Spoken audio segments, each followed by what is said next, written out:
महिनाभराच्या अंतरानं दुसऱ्यांदा उघडकीस आलेल्या गर्भपाताच्या रॅकेटनं छत्रपती संभाजीनगर शहराला हादरून टाकले। दोन सख्या बहिणी आणि एका नर्सनं मिळून घरात मृत्यूचा हा व्यापार सुरू केला।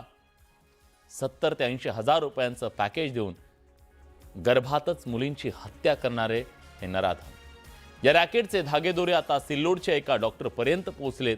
पोलिसांनी कारवाईला सुरुवात केली आहे, पण या सगळ्यानं पुन्हा मराठवाड्यात खळबळ उडाली। अवैध गर्भपात रॅकेटचा पर्दाफाश। दोन सख्या बहिणींसह डॉक्टरला अटक। घरातच सुरू होतं अवैध गर्भपात केंद्र।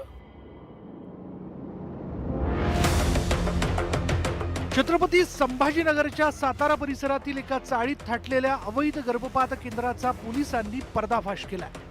दोन सख्या बहिणींनी इथे जणू मृत्यूचं केंद्रच थाटलं होतं। या घरातच एखाद्या रुग्णालयाप्रमाणे गर्भपातासाठी आवश्यक असलेली सर्व औषधं आणि इतर वैद्यकीय साहित्य आढळून आलंय। वर्षा जाधव आणि उज्ज्वला गायकवाड या दोन सख्या बहिणींनी हे गर्भपात केंद्र सुरू केलं होतं। वर्षा ही पेशाने नर्स आहे, तर उज्ज्वला तिला या कामात मदत करायची। विशेष म्हणजे संशय येऊ नये म्हणून त्यांनी स्वतःच्या आईच्या घराचा वापर या बेकायदेशीर कृत्यासाठी केला। 3 महिला सध्या आरोपी बनलेल्या आहेत। त्यातल्या 2 नर्स आहे, एक सफाई कामगार आहे आणि एक खाजगी महाविद्यालय खाजगी हॉस्पिटलमध्ये ते काम करतात आणि त्याच्यामध्ये एक डॉक्टर सध्या ताब्यात आहे जो यांना मदत करत होता।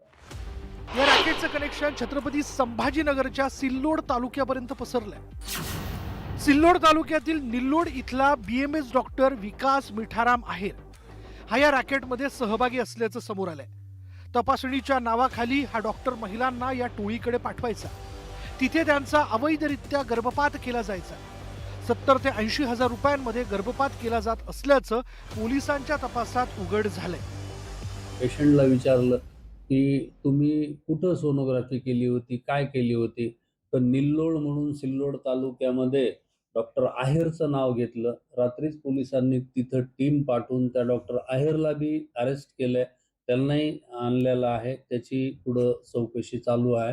त्यांनी खूपशे केले असावे असा एक अंदाज आहे, कारण ते एवढ्या स्मूथली करत होते की एक साध्या गल्लीमध्ये एक घर आहे, त्या घरामध्ये असं लक्षात येत नाही, असं इझिली चालू होतं त्यांचं। त्याच्यामध्ये बरेचशा औषधाच्या स्ट्रिप्स वगैरे साहित्य सापडले तिथे।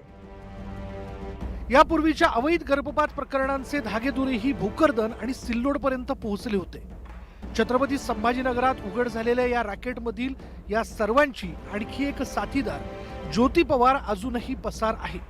पोलीस तिचा शोध घेत आहेत। आता पोलीस या रॅकेटमध्ये अजून किती डॉक्टर आणि मध्यस्थ सामील आहेत याचा शोध घेत आहेत। सोनोग्राफी कुठंतरी होते, तिथून ते पेशंट इकडं पाठवतात, त्याच्यानंतर ही ज्योती पवार वगैरे हे जिथं करायचं तिथं पेशंट वगैरे घेऊन येते। अशा पद्धतीचं हे सर्व रॅकेट चालतं आणि जे काही नावं समोर आलेले आहेत ज्यांनी सोनोग्राफी वगैरे केलेली आहे, तर प्रामुख्याने मला असं सांगायचं की जे की अगोदरचे 2-3 गुन्ह्यांमध्ये त्यांचं नाव आलेलं आहे। अवैध गर्भपात प्रकरणातील आरोपींना 13 एप्रिल पर्यंत पोलीस कोठडी सुनावली आहे। पैसे कमवण्याकरता जन्मापूर्वीच कोवळ्या कळ्या खुडणाऱ्या या निर्दयी टोळीचा पोलिसांनी अगोदरच पर्दाफाश केला असता तर हे सगळं थांबवता आलं असतं। आता यामागे तपासातनं किती मोठी टोळी आहे हे लवकरच स्पष्ट होईल। अविनाश कानडजे, न्यूज 18 मराठी, छत्रपती संभाजीनगर।